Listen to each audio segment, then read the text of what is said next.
המורה לתנ"ך בגבעתי, המורה ללשון מודיעין, השכן מלמעלה קבלן עבודות, אבל חודש כבר במילואים.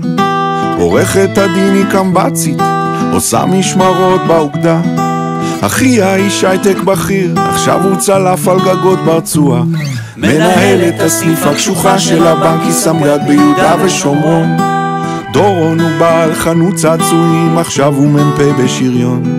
והמדי שלנו כפרה, שלרוב מזמר בקיסריה, הוא לוחם הנדסה מתאושש בגבורה אחרי שנפצע בלב עזה.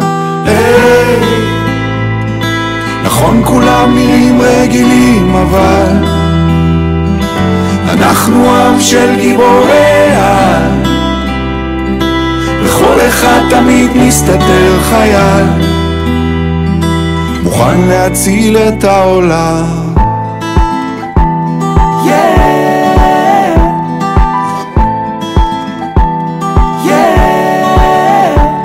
יש את הנהג אוטובוס של דן, זה שתמיד עומד בזמן, הוא עכשיו מפקד סוללת תותחנים בדרום ליד נרעם. יש סטודנט בטכניון באמצע תואר ראשון, הוא סרן במיל בעוצבת הגליל, כבר חודש בגבול הצפון. יש פה דוגמנית פרמדיקית, יש פה חשמלאי שהוא מגיסט, יש את יוני נגן סקסופון מחונן שהוא קודם כל מטכליסט. יש לכולם ארון נסתר או ארגז גדול מאופסר, יש פה סט של מדים וגלימת מילואים מוכנות תמיד לאתגר. נכון כולם נראים רגילים, אבל אנחנו עם של גיבוריה, בכל אחד תמיד מסתתר חייל, מוכן להציל את העולם.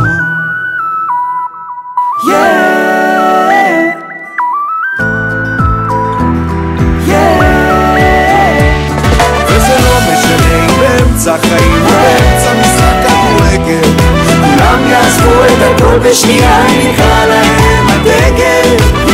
פה זה לא יקום מקביל, לא מציאות של מרחב, זה הסיפור שלנו, עם ישראל, זה הסיפור שלנו.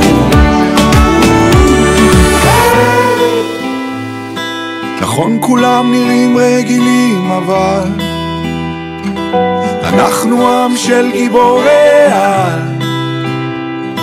בכל אחד תמיד מסתתר חייל,